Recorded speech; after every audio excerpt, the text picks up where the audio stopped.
Mbunge wa jimbo la Kisesa kutokea mkoa wa Simiyu, Ruhaga Mpina, akiwa katika mkutano wa hadhara wilayani Mbogwe mkoani Geita kwa mwaliko wa mbunge wa jimbo hilo Nicodemus Maganga, amemwagia sifa mbunge huyo kwa kuwa kinara wa kuhoji maswali bungeni kuhusu maendeleo ya wananchi wake pamoja na Watanzania kwa ujumla. Hayo ameeleza katika mkutano wa hadhara uliofanyika katika kata ya Rulembela pamoja na kata ya Nyakafuru wilayani humo, huku akimshukuru kwa ujasiri ambao amekuwa akiwa nao katika kuhoji sambamba na kuleta hoja ya kuhusiana na kuwaletea maendeleo wananchi wake sambamba na kutatua changamoto mbalimbali. Na nina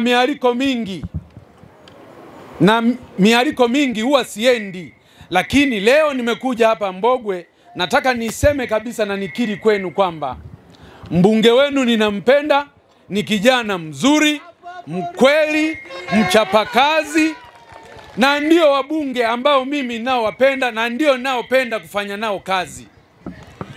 Unakuwa na kijana kama huyu, ameanza leo na miaka 5 tu, anafanya mambo makubwa, anakuwa msema kweli, anakuwa mpambanaji, anakuwa na hoja nzito na fikirishi ndani ya bunge, anakuwa na hoja nzito na fikirishi ndani ya serikali, anahoji mambo mazito ndani ya bunge.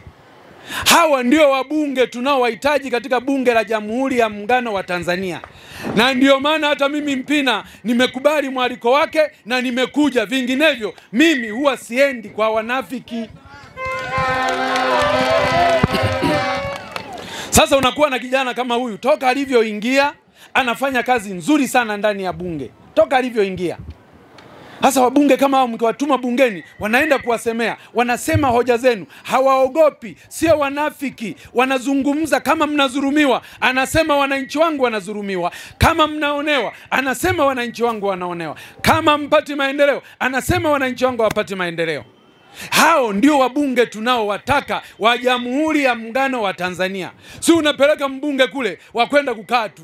Mbunge amepewa jukumu lake mahususi katika katiba ya Jamhuri ya Muungano wa Tanzania, ibara ya 63(2), ambako bunge la Jamhuri ya Muungano wa Tanzania limepewa jukumu na wananchi wa Tanzania ni kuisimamia serikali na kuishauri serikali.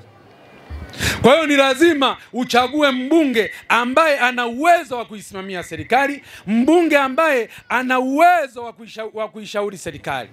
Mbunge ambaye akiingia kwenye kutunga sheria, amesema hapa mbunge wenu, akiingia kwenye bunge la kutunga sheria, anajua sheria zipi onevu zirekebishwe, sheria zipi ambazo hazijakaa vizuri zikae vizuri. Akiingia kwenye bajeti, atapigania bajeti yenu. Akiingia kwenye kuridhia mikataba, ataridhia mikataba inayowalinda. Akiingia kwenye kusimamia utekelezaji wa miradi ya maendeleo, kama nyinyi wote hapa mmekiri.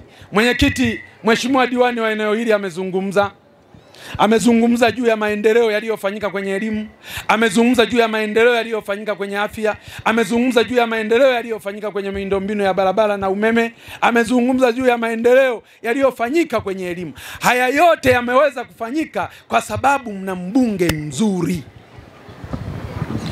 Sasa mimi nimekuja hapa mbunge wa jimbo la Kisesa, nina miaka leo, kwa sababu nilitoka chuo kikuu tu nikawa mbunge. Leo nina miaka 20 kama mbunge wa jimbo la Kisesa. Wananiamini wana Kisesa kwa sababu ya kazi ambazo nazifanya ndani ya jimbo na nje ya jimbo. Endeleeni kumuunga mkono mbunge wenu ili aendelee kuwaletea maendeleo. Mkishabahatika kupata mbunge wa aina hii, kazi moja tu ni kumlinda. Kumlinda ili aendelee kuwaletea maendeleo. Mbogwe oye! Maendeleo oye! Maganga oye! Katika hilo bunge la Jamhuri ya Muungano wa Tanzania tuko wabunge wengi, lakini kama ninavyosema kwamba mbunge wenu ni miongoni mwa wabunge wazuri sana. Alileta hoja bungeni akisema anaomba wabunge tumuunge mkono wale wezi, mafisadi, wala rushwa na wabadhirifu wa fedha za umma wakitokea wamefanya ubadhirifu, wanyongwe. Alileta hoja. Wabunge tukaanza kujiorodhesha kumuunga mkono. Mimi nilikuwa mbunge wa 121. Tulishafika wabunge wangapi Mheshimiwa Nicodemus? 168. Kwa hiyo maana yake nini? Maana yake nini? Maana yake kwamba katika bunge hili la bajeti tunaloenda hili bunge la bajeti, tunaenda kuunga mkono hiyo ili sheria hizo zitengenezwe. Kwa sababu hatuwezi kuwa na taifa, fedha za umma zinapokusanywa, mapato yanapokusanywa, fedha zinaenda kugawanwa na watu. Kwa hiyo Mheshimiwa Nicodemus Maganga, mimi nakupongeza, nilikuunga mkono kwa kusaini na ninathibitisha mbele ya wananchi wako kwamba uko sahihi.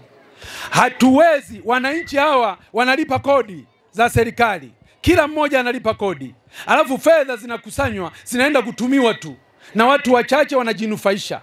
Kodi zinakusanywa zinaishia mifukoni mwa watu, zinagawanwa, wanaenda kufanya matumizi, miradi haikamiliki, fedha zimeibiwa. Halafu wezi hao wanaenda kwenye baraza la madiwani wanapigiwa makofi.